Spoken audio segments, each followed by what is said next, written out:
ATN বাংলায় প্রতি শুক্রবার আমার বক্তব্য প্রচারিত হয়, জানেন আপনারা। সেখানে আমি বলেছি 8ই মার্চ আন্তর্জাতিক নারী দিবস পালন হলো। এখন আবার দিবস যে কত চিন্তা করে কুলাইতে পারবেন না।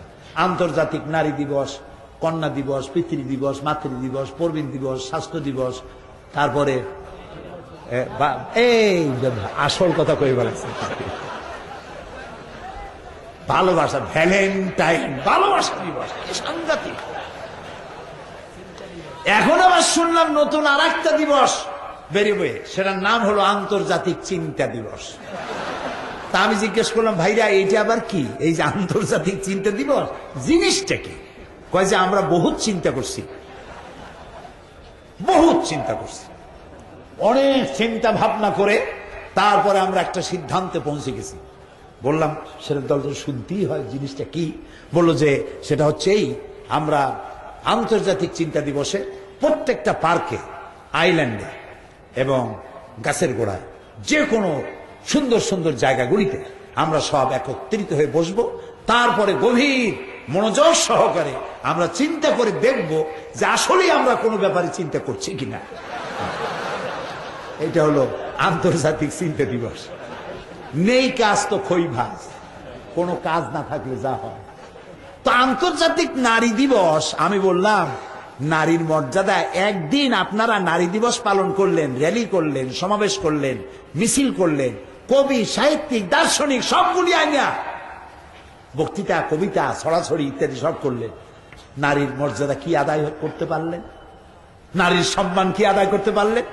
নারী অধিকারের মানিকেই যে বেলি রোডের, ঢাকার বেলি রোডের রাস্তার ফুটপথে পা ঝুলাইয়া পরের ছেলে আর পরের মেয়ে এক জায়গায় বসে বসে চিনাবাদাম চাবানো, এটা কি নারীর অধিকার?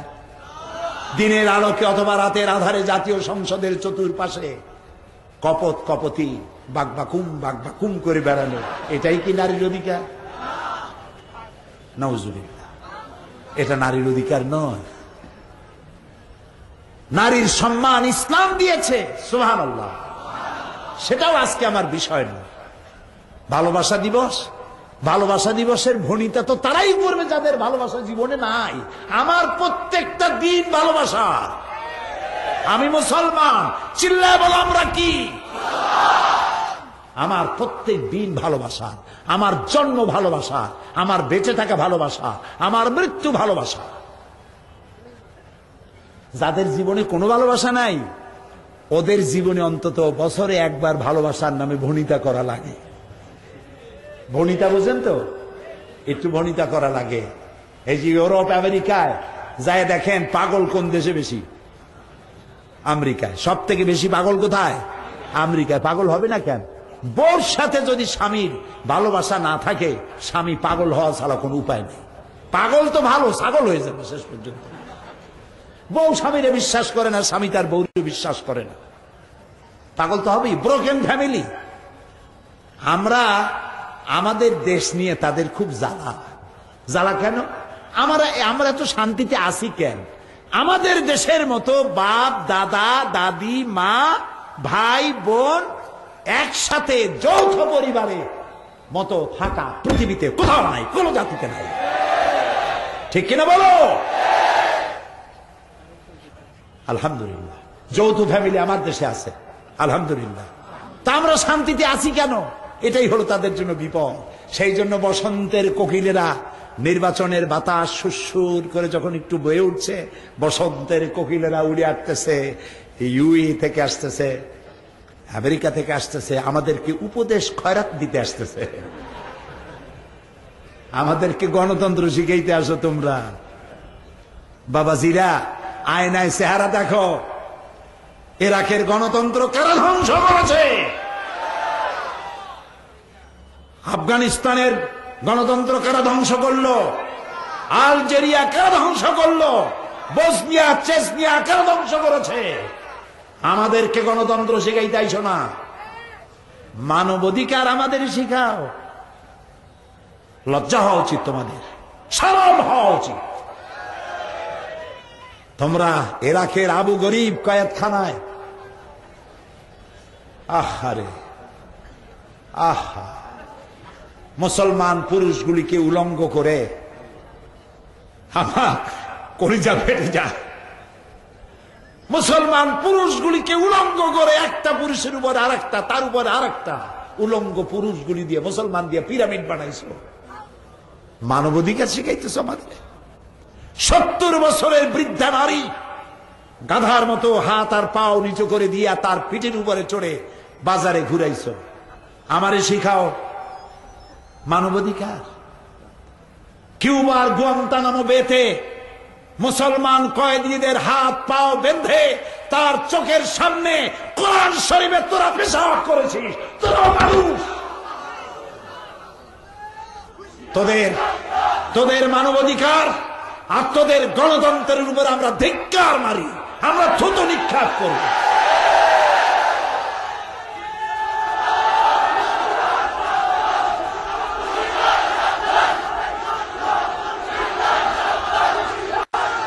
প্রিয় ভাই সব,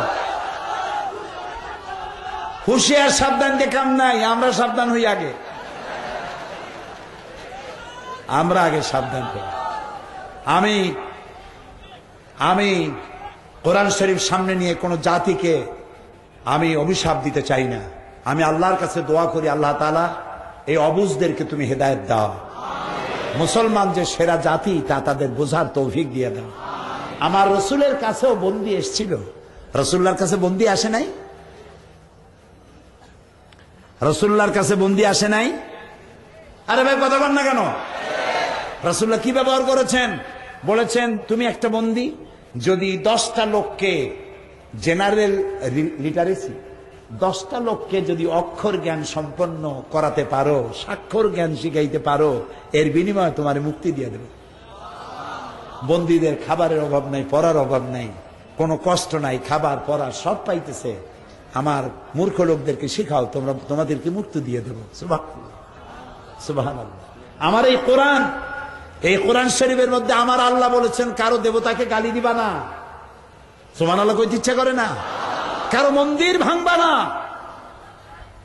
কারো গির্জা ভাঙবে না, আমার আল্লাহ বলেছেন।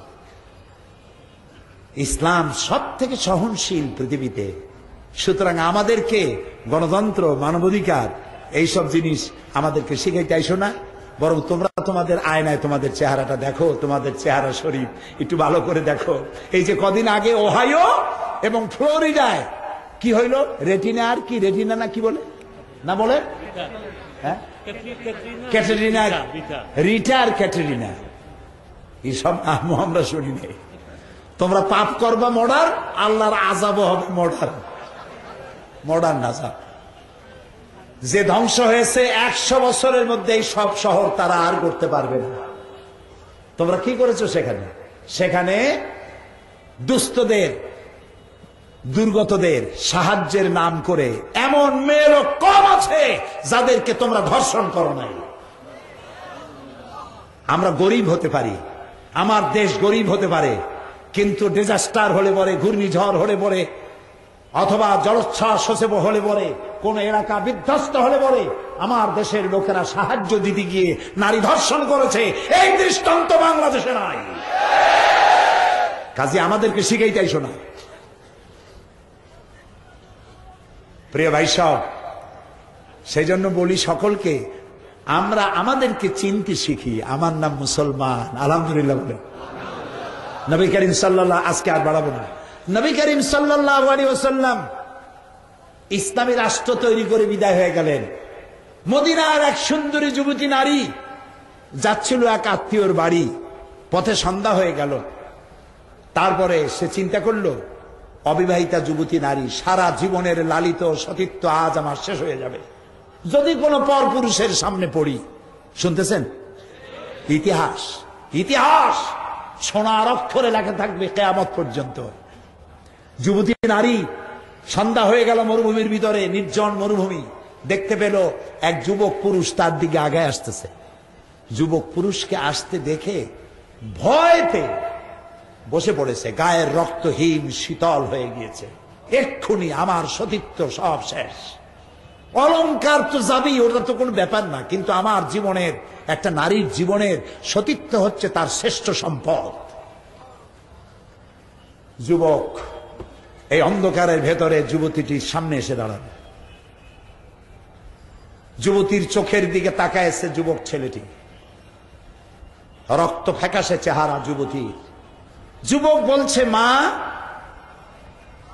আমাকে দিয়ে তোমার কোনো ক্ষতি হবে না, আমাকে দিয়ে তোমার কোনো অনিষ্ট হবে না। মা, মা, তুমি ভয় পাচ্ছ কেন? তুমি কোথায় যাবে আমাকে বলো, আমি নিরাপদে তোমাকে পাহারা দিয়ে তোমার গন্তব্যে পৌঁছে দেব। আমার পরিচয় শোনো, আমি মুসলমান। আল্লাহু আকবার। ইসলাম এই মুসলমান তৈরি করেছিলেন। ইসলাম দিয়ে পৃথিবীতে রাসূলুল্লাহ এই ইসলাম নিয়ে এসেছিলেন, আর এই মুসলমান তিনি তৈরি করেছিলেন। আমি এবার মিশর সফর করেছিলাম। মিশরের জীবনে আমার মিশরে যাওয়া হয়নি। এবার আল্লাহ তাআলা আমাকে মিশর যাওয়ার তৌফিক দিয়েছিলেন। আরবি এক প্রবাদ আছে, মান লাম ইয়ারাল মিসরা লাম ইয়ারাদ দুনিয়া। যে মিশর দেখে নাই সে নাকি দুনিয়া দেখে নাই। আমি আমার 5 দিনের অভিজ্ঞতায় দেখলাম যে সত্যি মিশর না দেখলে দুনিয়া দেখা হয় না। হাজারো সভ্যতার লালন ভূমি মিশর। কি দেখলাম সেখানে সেটা আজকে বলবো না, কালকে বলবো ইনশাআল্লাহ, যদি আল্লাহ কালকে বাঁচায়। আপনারা মনে করাই দিয়ে কালকে বলবো। আজকে বলতে চাই যে ইসলাম আল্লাহ তাআলা আমাদেরকে দিয়েছেন একটা নিয়ামত, আলহামদুলিল্লাহ বলি। এখানে কোনো বাড়াবাড়ি নাই। আল্লাহর আইন, আল্লাহর আইন কি? এই যে আল্লাহর আইনের জন্য মারামারি হচ্ছে। শেখ রহমান আর একটা কি কবি কাজী নজরুল, মসজিদের পাশে আমার কবর দিও ভাই, যেন সকাল সন্ধে মুয়াজ্জিনের আজান শুনতে পাই। সুবহানাল্লাহ, সুবহানাল্লাহ। আল্লাহ তার এই কথা কবুল করছেন, করছেন না? 100% কবুল করছেন। সুবহানাল্লাহ। এর নাম কবি। মাদ্রাসায় পড়াশোনা করে নাই, কোরআনের কাব্যানুবাদ করেছে। জাতীয় কবি কাজী নজরুল, আমরা দোয়া করি আল্লাহ তুমি তারে বেহেশত দাও। আমার রসুলের শানে কি সব কবিতা তিনি লিখেছেন। আমার রসুলের শানে, নিখিলের চির সুন্দর সৃষ্টি আমার মুহাম্মদ রসুল।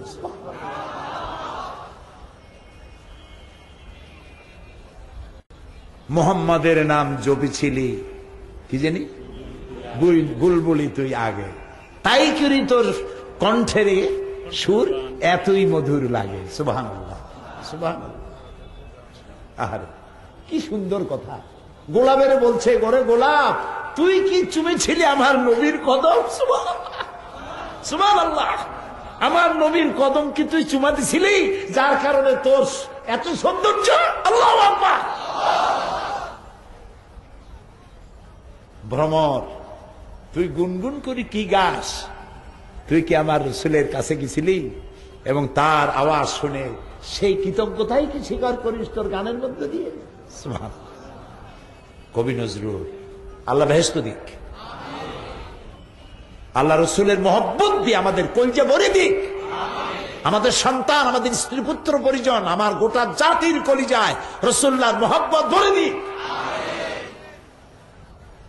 ডেনমার্ক আমার রসুলের বিরুদ্ধে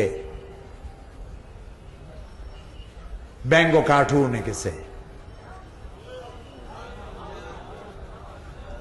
এই ব্যঙ্গ কার্টুন এঁকে রসুলের মাথায় দিছে একটা বোমা,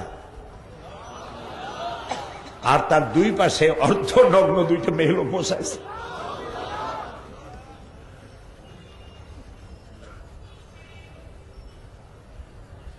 আল্লাহ তাআলা তোমার কোরআন সামনে নিয়ে বলছি, তুমি হয় এদেরকে হেদায়েত করো, আর না হয় যারা তোমার রসুলের সম্মানকে নষ্ট করলো, নষ্ট করার চেষ্টা করলো, এদেরকে তোমার গজবের হাতে সমর্থ করে দিলাম।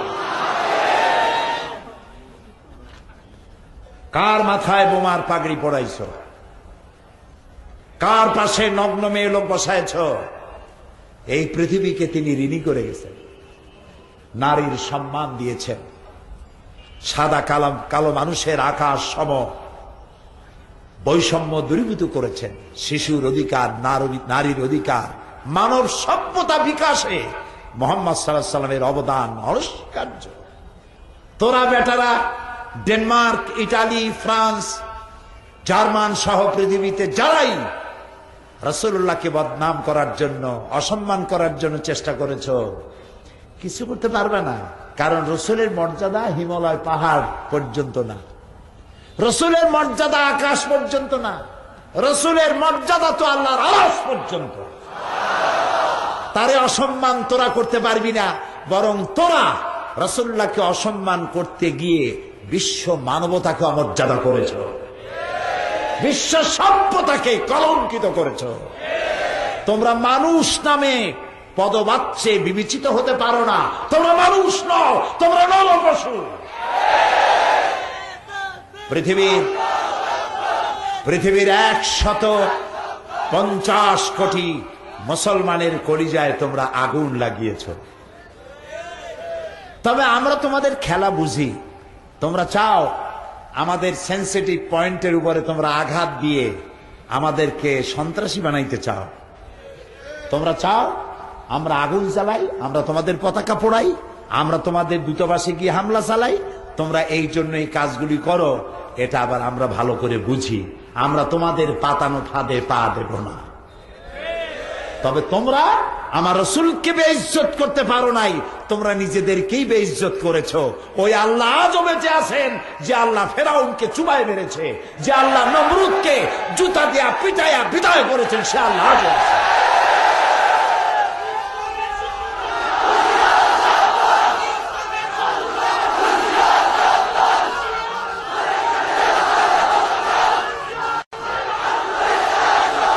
ব্যাস ব্যাস ব্যাস। আমরা আমরা আমরা চরমপন্থায় যাব না।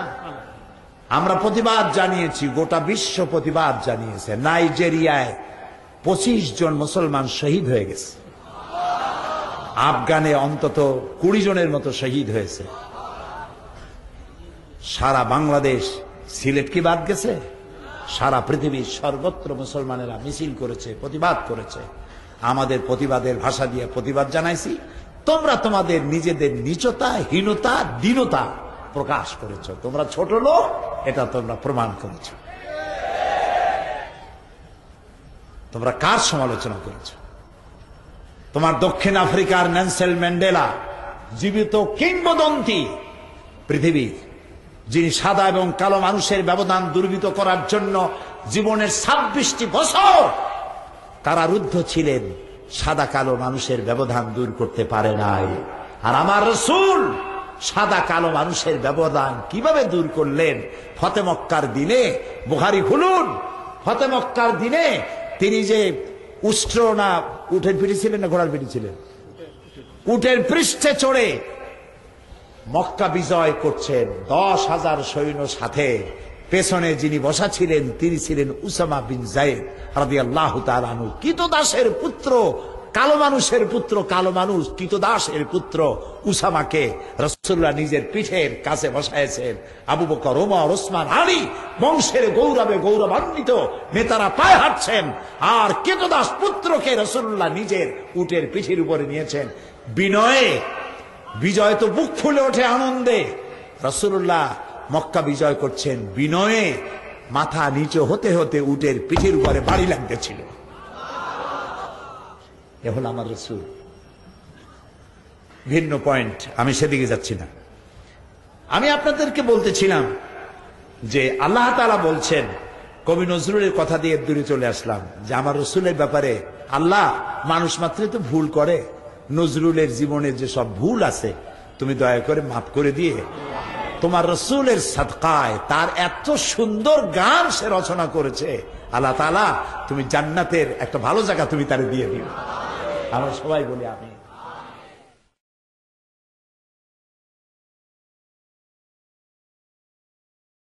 তিনি বলছেন, আচ্ছা আল্লাহ বলছেন, দেখো আমি যে আকাশ বানাইছি একটু তাকায় দেখো তো, মা তারা ফি খালকির রহমানি মিন তাফাউত, আমার সৃষ্টি, রহমানের সৃষ্টির মধ্যে কোনো ভুল ত্রুটি দেখা যায় কিনা একটু তাকায় দেখো তো। ফারজিল বাসারা হাল তারা মিন ফুতুর, আবার তাকাও, আবার তাকাও।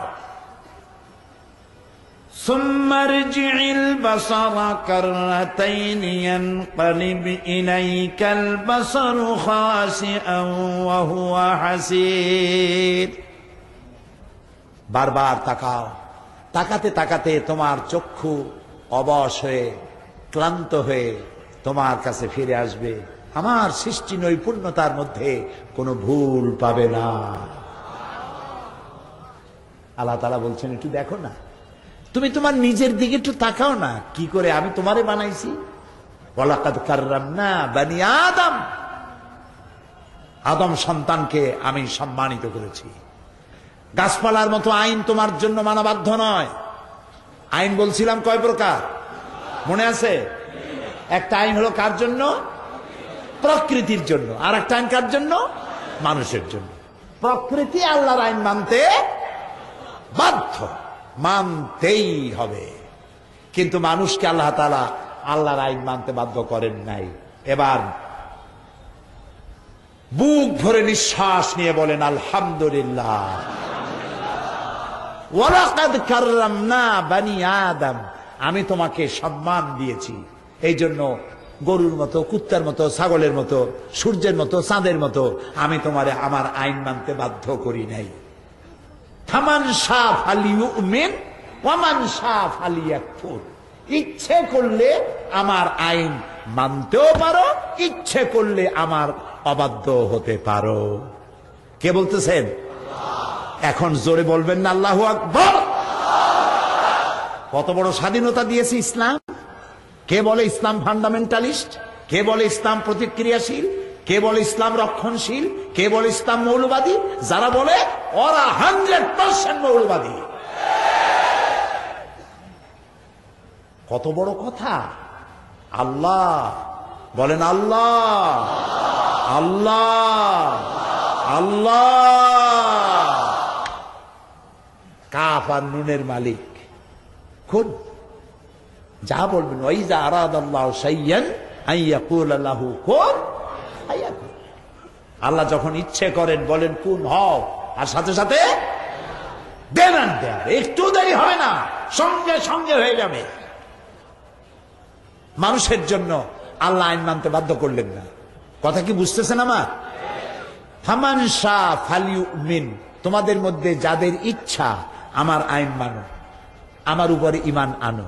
আমান শাআ ফালিয়াকফুর, আর যদি ইচ্ছে করো তাহলে আমার অবাধ্য হতে পারো। ইখতিয়ার দিয়া দিলাম তোমারে, আমি গরু ছাগলের মতো বাধ্য করলাম না, কারণ তুমি আমার সৃষ্টির মধ্যে, সকল সৃষ্টির মধ্যে তুমি আমার সেরা সৃষ্টি।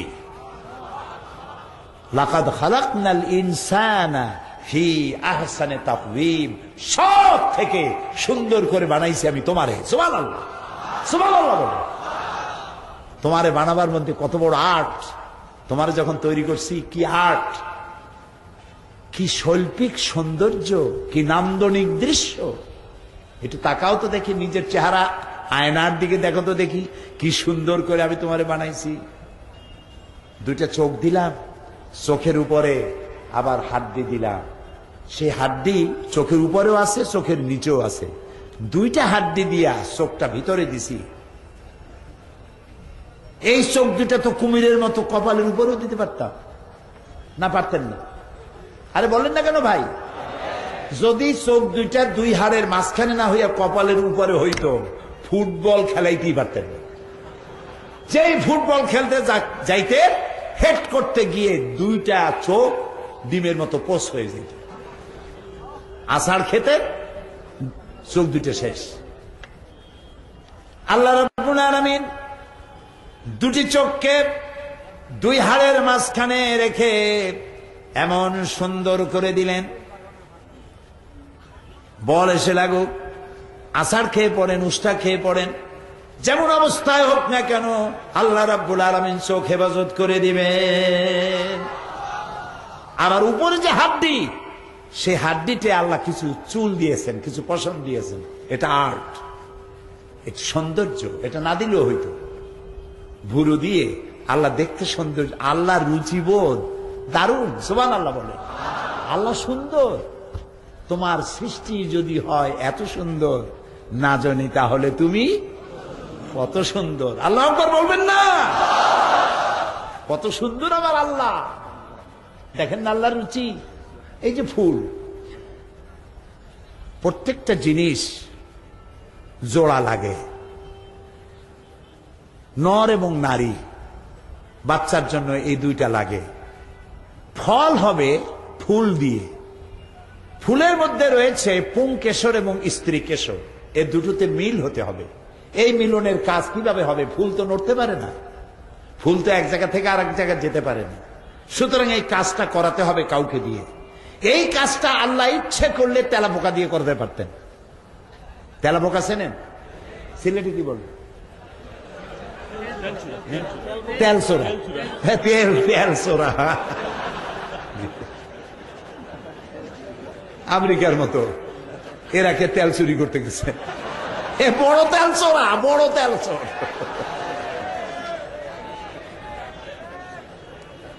তো এই ফুলের স্ত্রী কেশর এবং পুংকেশরের এই মিলনের কাজটা আল্লাহ তাআলা তেলসর দিয়ে করাইতে পারতেন। আর একটা দিয়ে করাইতে পারতেন। ওই পোকারে আপনারা কি বলেন আমি জানি না, এই যে উৎসুঙ্গা বলা হয়, যে ওই মাটির মধ্যে মাটি দিয়ে ফুড়ে ফুড়ে লাভ দিয়া, হ্যাঁ, কুকুর, গুগরা। গুগরা আমার কিছুদিন সিলেটে থাকা দরকার শেখার জন্য। গুগরা, এই গুগরা পোকা, তেলা পোকা, এই সব পোকারে যদি আল্লাহ দায়িত্ব দিতেন গোলাপ ফুলের বা অন্য কোন ফুলের পুংকেশর আর স্ত্রী কেশরের মিলন ঘটানোর জন্য, ফুলের ইজ্জত বাঁচত? ফুলের ইজ্জত বাঁচত না। আমার আল্লাহর রুচি কত সুন্দর, ফুল যেমন সুন্দর, আর কাজটা, এই কাজটার দায়িত্ব আল্লাহ দিলেন প্রজাপতিকে। সুবহানাল্লাহ। প্রজাপতির দুই ডানায় কোন শিল্পী এত সুন্দর নান্দনিক শৈল্পিক সৌন্দর্য দিলেন? কি সুন্দর প্রজাপতির পাখা, কে এঁকে দিল এত সৌন্দর্য? তাকায় থাকতে ইচ্ছেই করে। সুবহানাল্লাহ। আল্লাহ তাআলা বলছেন, দেখো তোমার নিজের দিকে তাকাও, কত সুন্দর করে আমি তোমারে বানাইছি। দুইটা চোখ দেখো, এই চোখের মধ্যে পানি আছে, কান্নার পানি না, কান্নার পানি তো আলাদা, কিন্তু সব সময় চোখে পানি আছে। চোখে পানি কেন? দিনের বেলা রাতের বেলায় পলিউশন, এই বাতাসের মধ্যে আছে অনেক জার্ম, চোখের মধ্যে ঢুকতেছে। আর আল্লাহ হচ্ছেন রহমান, তোমার চোখটা তাড়াতাড়ি নষ্ট হয়ে যাবে, এই জন্য তুমি এত পয়সা কোথায় পাবা প্রত্যেক দিন ওষুধ দিয়ে চোখ সাফ করা? এটা সম্ভবপর নয়। এই জন্য আল্লাহ রাব্বুল আলামিন চোখের ভিতরে পানির মতো করে এক প্রকারের মেডিসিন রেখে দিয়েছেন। আর চোখের পলক মারার মধ্য দিয়ে, অটোমেটিক পলক পড়ার মধ্য দিয়ে প্রতি মুহূর্তে আল্লাহ তাআলা মানুষের চোখকে ক্লিন করে দিতেছে।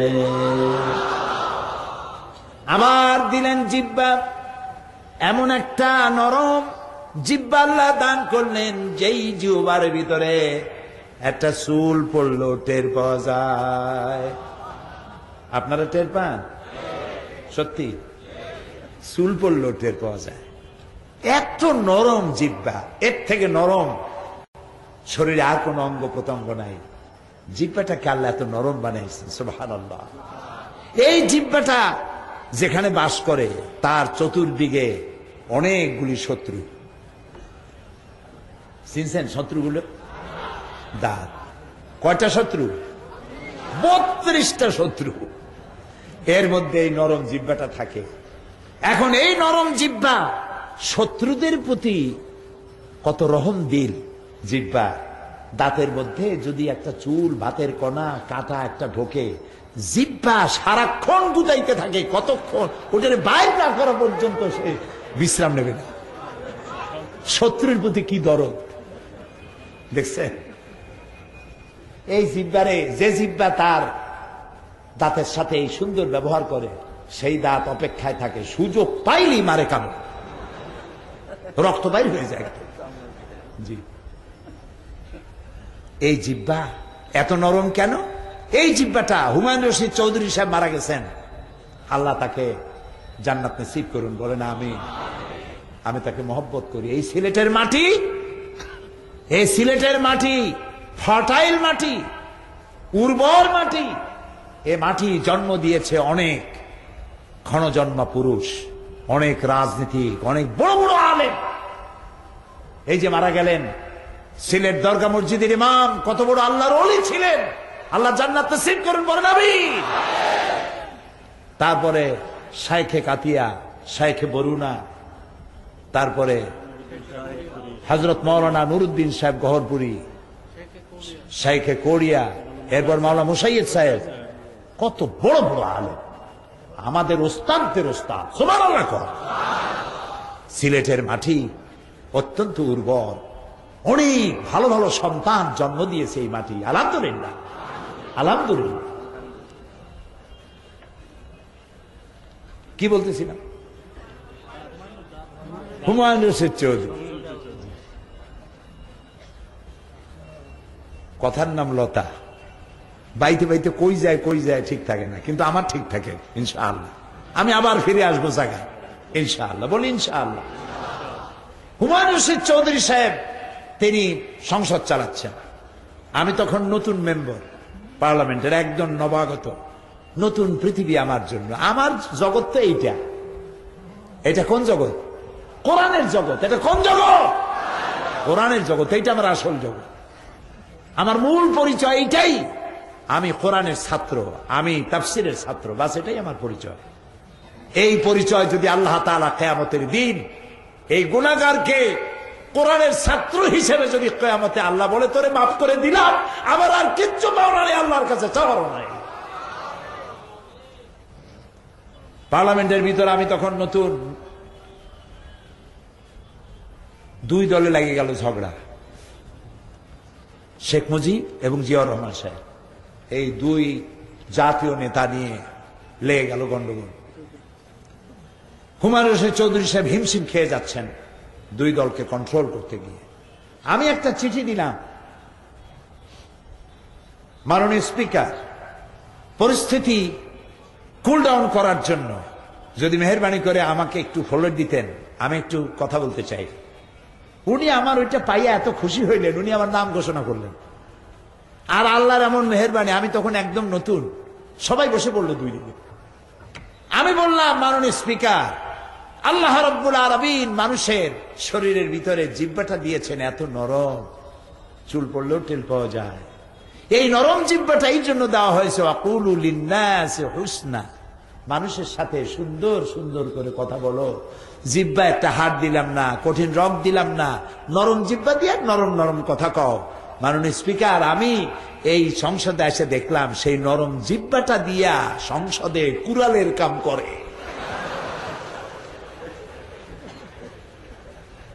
বাস একটা হাসাহাসির মধ্য দিয়া ঠান্ডা হলো। আরো কি বলছিলাম এখন তার মনে নাই। আমি তার জন্য দোয়া করি, হুমায়ুন রশিদ চৌধুরী সাহেবের জন্য। প্রিয় ভাই সব, একটি জিহ্বা হাজারো টেস্ট, এই জিহ্বাটা মধ্য দিয়ে আপনি পাচ্ছেন। এক একটা স্বাদ এক এক রকম। মেশিন কয়টা? মাত্র একটা। এই একটা মেশিন দিয়ে লাল শাকের মজা একরকম, নালি শাকের মজা আর এক রকম, গোলালুর একরকম, তারপরে মিষ্টি আলু আর এক রকম। আবার সিলেটে নাকি এই বাঁশও খায়। বাঁশগুলো যখন ওঠে তখন ওর উপরে একটা পাত্র দিয়ে রাখে, এরপর ওর মধ্যে পেঁচাইয়া কপির মতো হয়ে যায়, হয় না? এটার কি বলে?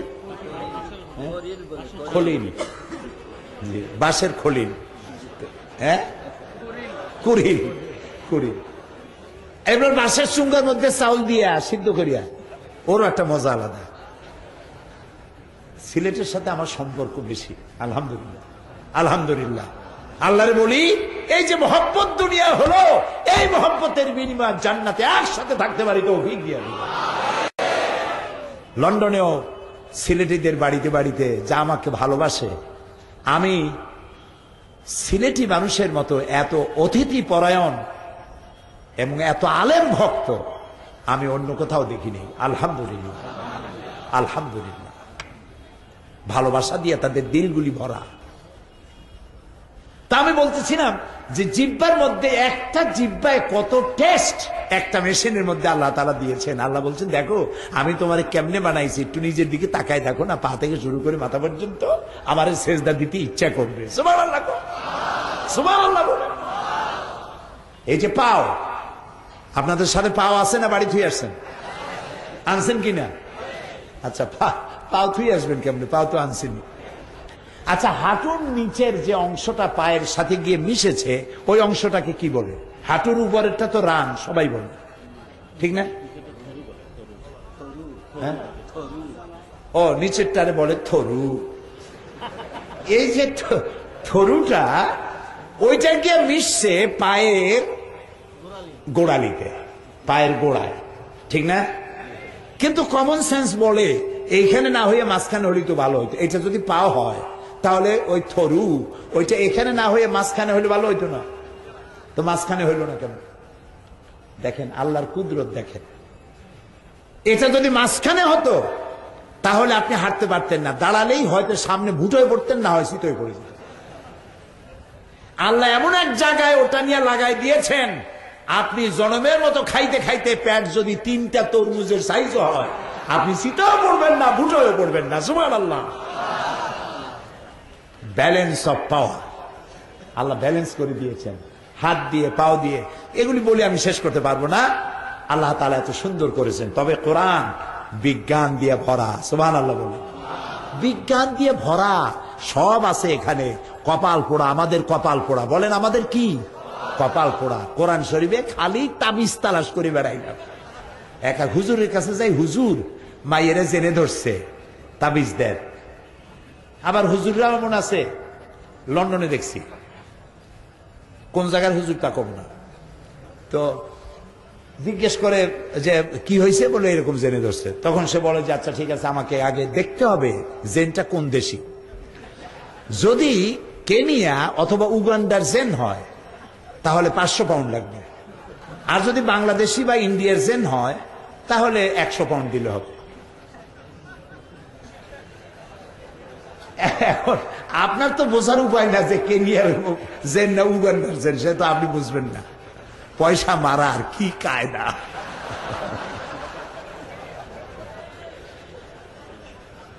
এই পয়সা এভাবে মারতেই থাকবে যতদিন আপনাদের চোখ না খুলবে। চোখ খুলতে হবে, আর চোখ খুলে দেয় কে? কোরআন। চোখ খুলে দেয় কে? চিল্লায় বলো, কোরআন চোখ খুলে দেয়। তো কোরআনে কারীমের কাছে শুধু তাবিজি আনতে গেলাম, আহারে কোরআন বিজ্ঞান দিয়ে ভরা। এই যে এখন বিজ্ঞানীরা বলছে যে মানুষ তৈরি হয় যখন, তখন তার মধ্যে একটা জিন তৈরি হয়, সেই জিনের মধ্যে লেখা দেয়। জিন মানে কিন্তু ওই মেয়ে লোকদের যে জেনে ধরে সেই জেন না, কিন্তু ইংরেজি জিন। এই জিনের মধ্যে তার ভালো মন্দ, বয়স ইত্যাদি সবকিছু জিনের মধ্যে লেখা থাকে। বিজ্ঞানীরা আজকে বলতেছে, আজ থেকে 1400 বছর আগে যে নবী লেখা জানতেন না, পড়া জানতেন না, ওমা তাদরি মাল কিতাব ওয়ালাল ঈমান, আপনি জানতেন না কিতাব কারে কয়, আপনি এটাও জানতেন না ঈমান কারে কয়। সুবহানাল্লাহ বলেন না? আমি শিখাইছি আপনারে।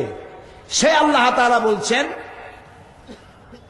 খালাকাহু ফাকাদ্দারাহু তাকদীরা, খালাকাহু ফাকাদ্দারাহু তাকদীরা।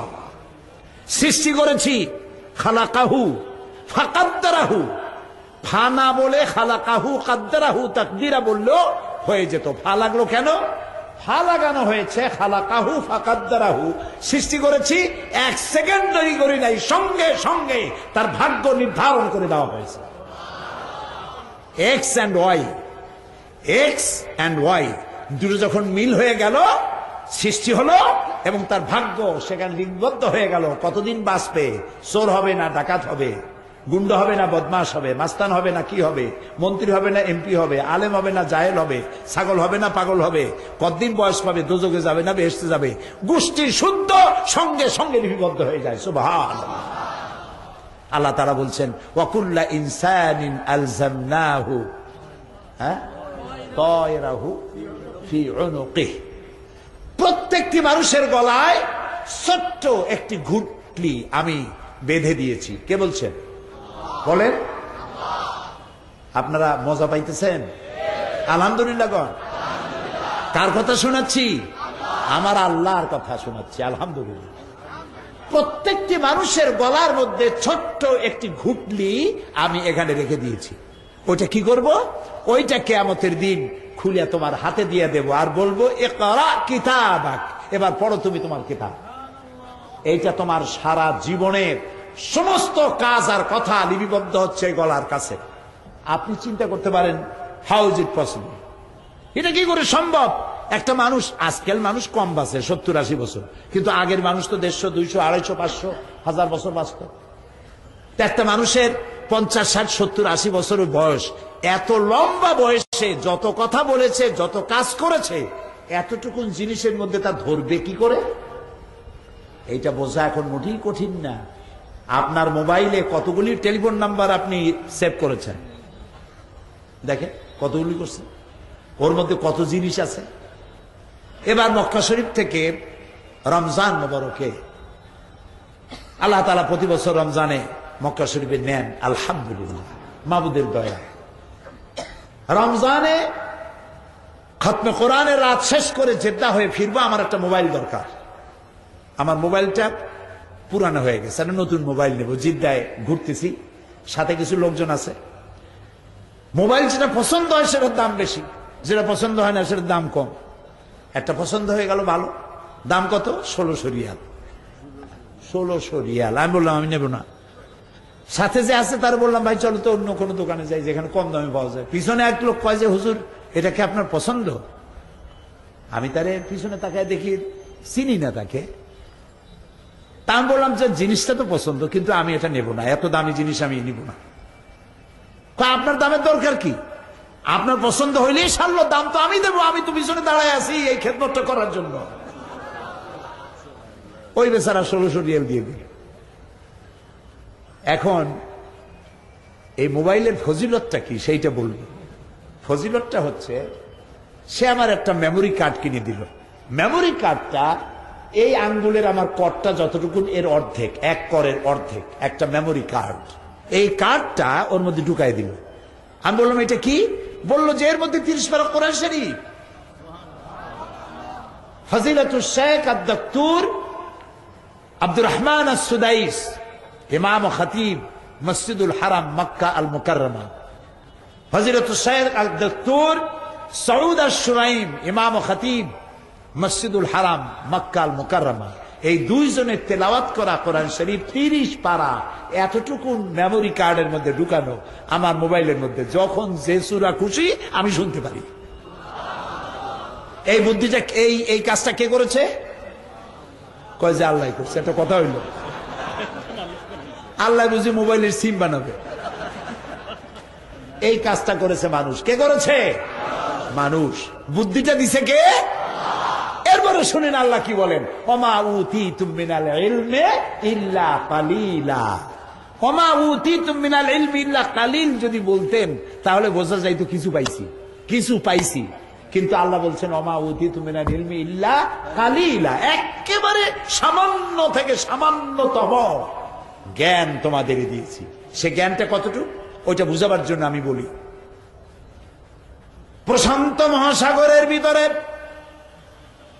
একটা পাখি যদি তার ঠোঁটটা ডুবাই দিয়া, পানি ভেতরে ঠোঁট ডুবাইয়া ঠোঁটটা যদি উঁচা করে, প্রশান্ত মহাসাগরের পানি কতখানি কমবে? বুঝেন না? পানি কমলো কত?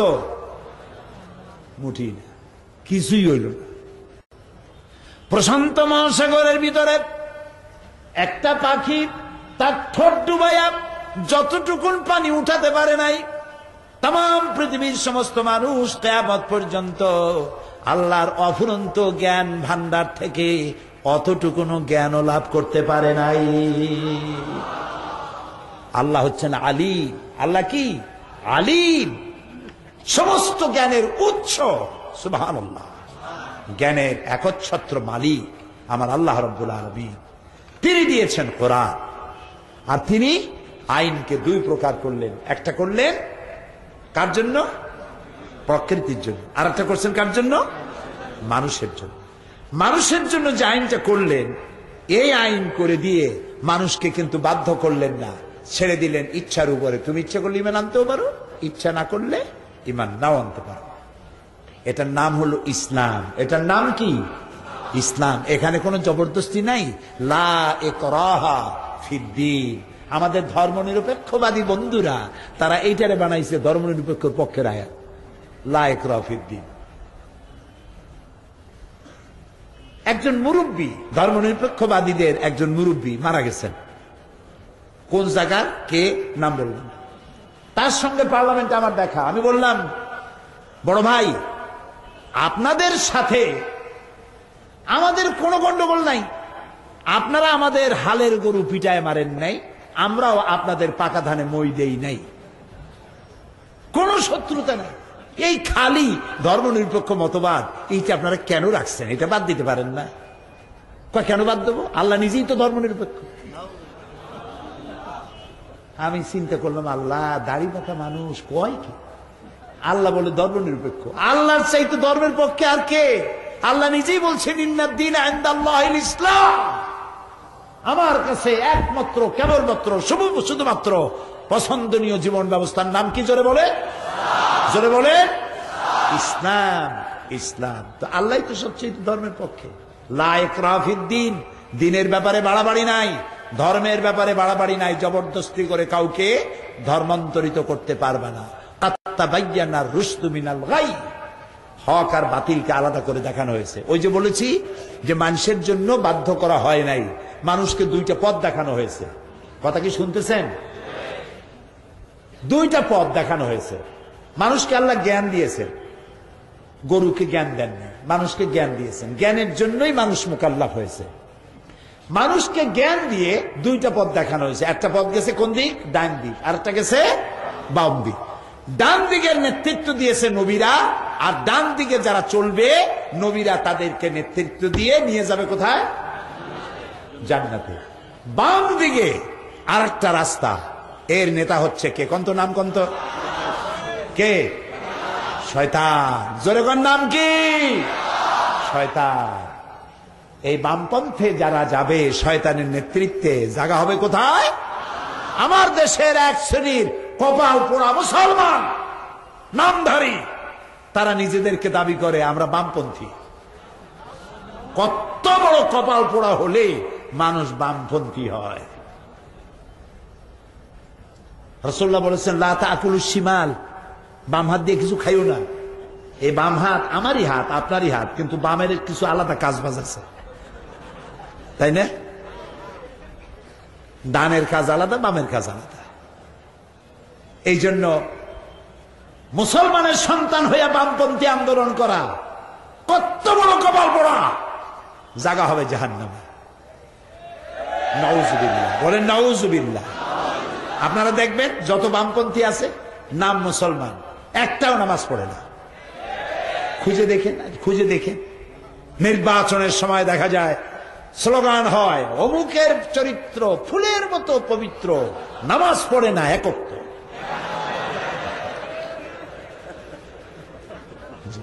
এই হলো বামপন্থী। তো আল্লাহ তাআলা ডাইন আর বাম দুইটা পথ দেখাই দিয়েছেন।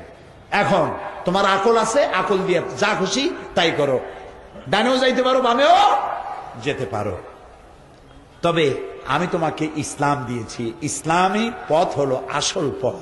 এই পথে জোরাজুরি নাই, এ পথে কোনো বাধ্যবাধকতা নাই, মারধরি নাই, দাঙ্গা নাই, মারপিট নাই। রাসূলুল্লাহকে আল্লাহ তাআলা বলেছেন, ইন্নামা আনতা মুযাক্কিরুন লাস্তা আলাইহিম বিমুসাইতির। হে নবী, আমি আপনাকে দারোগা বানাই নাই, উপদেশক। শুধু উপদেশ দিয়ে যান মানুষকে। হেদায়েতের মালিক কে? আল্লাহ তাআলা। আল্লাহ ইচ্ছে করলে কি না পারেন। যারা নামাজ পড়বে না, আল্লাহ যদি ফেরেশতাদের বলেন ফজরে নামাজ পড়তে যেগুলো আসে নাই, থাপড়াইয়া সবগুলোর দাঁত ফালায় দাও, পারতেন না? পারতেন না? এই যে রাতের বেলায় নিষিদ্ধ পল্লীতে যারা যায়, আল্লাহ তাদেরকে ড্রেনের মধ্যে ফালাইয়া সাপ দিয়ে কাটাইয়া মারি ফেলাইতে পারতেন না? পারেন না? আবার যারা তাহাজ্জুদের নামাজ পড়তে যায়, পথে পথে টাকা পয়সা কুড়াই পাইতে পারতো না? এগুলো আল্লাহ করেন না। আল্লাহ বুদ্ধি দিয়েছেন, দুইটা রাস্তা দিয়েছেন। বাড়াবাড়ি নাই, কড়াকড়ি নাই। ইসলাম পৃথিবীতে আসছে সভ্যতার বিকাশের জন্য। বর্তমান পৃথিবীতে যেটা হচ্ছে, এটা হচ্ছে ওয়ার অফ সিভিলাইজেশন, সভ্যতার যুদ্ধ। সভ্যতার বিরুদ্ধে অসভ্যতার যুদ্ধ। ইসলাম হলো সভ্যতা। সিভিলাইজেশন বলতে যেটা বুঝায়, সভ্যতা যেটা বুঝায়, সেটার নাম ইসলাম। সেটার নাম কি বলেন না জোরে? এই যে 8ই মার্চ, সেটা কি মাস? এইটা কি মাস ইংরেজি? মার্চ। এই মার্চ মাসের 8 তারিখে আন্তর্জাতিক নারী দিবস পালিত হলো, ঠিক না? আমি